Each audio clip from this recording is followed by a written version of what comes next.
Ya, halo sahabat-sahabat kampus kalian, mahasiswa, mahasiswi di Indonesia yang smart, yang cerdas, dan memiliki visi yang baik untuk membangun Indonesia. Hari ini kita akan ngobrol, tentu kehadiran channel ini dalam rangka menjadi teman seperjalanan untuk teman-teman menjalani sebuah proses pendidikan, belajar berpikir secara kritis, belajar berpikir secara sistematis, dan belajar berpikir dalam konteks kerangka berpikir yang komprehensif.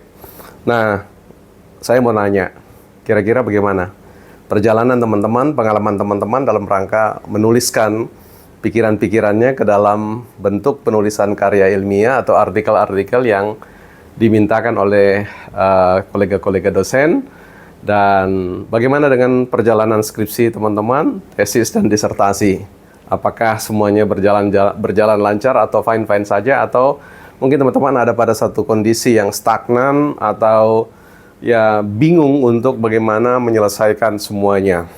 Nah, kali ini kita akan berbagi tips teman-teman, apa yang saya jalani selama proses pendidikan, mengalami apa yang sebagaimana teman-teman lakukan atau alami. Nah, teman-teman, kali ini kita berbicara tentang manajemen menulis. Nah, bicara tentang manajemen menulis, apakah itu artikel harian, makalah-makalah, paper-paper yang ditugaskan kepada teman-teman sekalian, atau mungkin skripsi, tesis, dan disertasi. Pentingnya manajemen penulisan karya ilmiah ini berkaitan dengan bagaimana teman-teman menemukan cara terbaik, ya, find the best way to execute your paper, ya. Jadi bagaimana menemukan cara terbaik untuk mengeksekusi paper teman-teman atau skripsi, tesis, dan disertasi.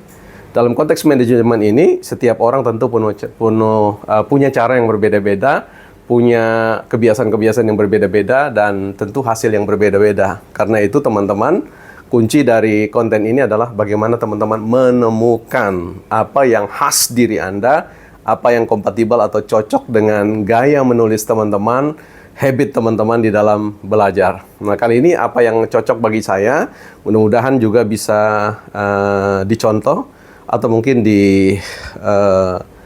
dicarikan semacam pengembangan-pengembangan strategi itu. Yang saya ingin sampaikan di sini teman-teman adalah berbicara tentang manajemen apa yang disebut dengan one page one day, ya. Nanti kita akan bicara tentang one day one reference, ya, yang lain-lain. Tapi hari ini kita bicara tentang one page one day. Nah, persoalan menulis itu sebenarnya tidak terlalu sulit kalau teman-teman memiliki kebiasaan yang disebut dengan flowing, ya, mengalir saja dari hari ke hari. Ada target-target yang harus diselesaikan pada setiap hari. Biasanya dosen sudah menghitung bahwa kalau Anda menulis paper itu dalam waktu 7 hari atau seminggu, teman-teman sebenarnya sudah bisa menyelesaikan.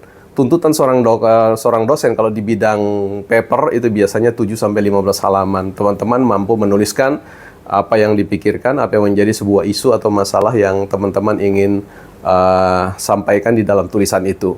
Nah, dalam 7 hari itu teman-teman, kalau kita memakai strategi yang namanya one day one page, 1 hari 1 halaman, maka teman-teman sebenarnya menghadapi challenge yang namanya 4 paragraf saja. Paragraf pertama, 2, 3, 4, ya, itu masing-masing teman-teman kalau lihat dalam ukuran A4 itu, teman-teman akan tahu bahwa dalam satu halaman itu hanya terdiri dari 4 paragraf. Jadi kalau bisa dihitung, pagi Anda menyelesaikan 1 paragraf, siang 1 paragraf, sore 1 paragraf, malam 1 paragraf, dan teman-teman pasti akan bisa menyelesaikan misi one day one page, ya. Jadi itu mudah sekali. Atau kemudian lebih gampang lagi, teman-teman menyelesaikan 2 paragraf. 2 paragraf pagi dan 2 paragraf sore atau malam, ya. Bahkan bisa ditempuh dalam waktu 1 kali duduk saja sebenarnya ketika teman-teman sudah terampil atau terbiasa dengan mekanisme atau kebiasaan one day one page, ya, seperti itu. Jadi dipastikan dalam 1 minggu pasti sudah kelar. Nah, Anda, teman-teman, sahabat-sahabat kampus mungkin punya 2-3 mata kuliah yang juga menugaskan hal yang sama. Nah, kalau teman-teman lakukan hal itu, misalkan dalam 3 penugasan, teman-teman bisa lakukan misalkan pagi untuk tugas pertama, kemudian siang untuk tugas kedua, dan sore atau malam untuk tugas yang ketiga. Kalau 4 tugas, ya Anda bagi saja dalam 1 hari, membagi 4 bagian waktu. Yang pertama adalah pagi, ya, siang, sore, dan malam. Jadi prinsipnya adalah one day one page. Kalau teman-teman mengerjakan one day one page, satu hari satu halaman, saya sangat yakin kesehatan mental teman-teman semuanya akan baik-baik saja. Semuanya akan dilalui dengan perasaan yang happy, tidak ada tekanan-tekanan yang berlebihan, bahkan tekanan-tekanan yang terukur, yang sebenarnya dengan manajemen seperti itu teman-teman akan mengembangkan kompetensi, kebiasaan menulis yang hebat ya, seperti itu. Jadi teman-teman tidak perlu stres. Sebuah perjalanan pendidikan itu sebenarnya tidak terlalu harus ribet-ribet amat, tetapi ketika tahu tentang manajemen terbaik, the best ya, how to execute that ya, itu semuanya akan ya mengantar teman-teman pada sebuah pencapaian hasil yang di atas rata-rata. Kita jumpa nanti dalam pembahasan-pembahasan strategi-strategi menulis yang lain. Saya Bel Badatu, see you.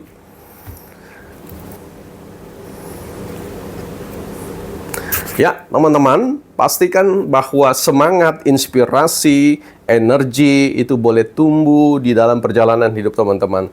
Tidak ada seorang pun yang bisa menyelesaikan apapun dalam hidup ini tanpa dukungan power dari diri kita sendiri atau disebut dengan spirit atau semangat. Karena itu, semangat dan tuntaskan tugas-tugas kuliah teman-teman.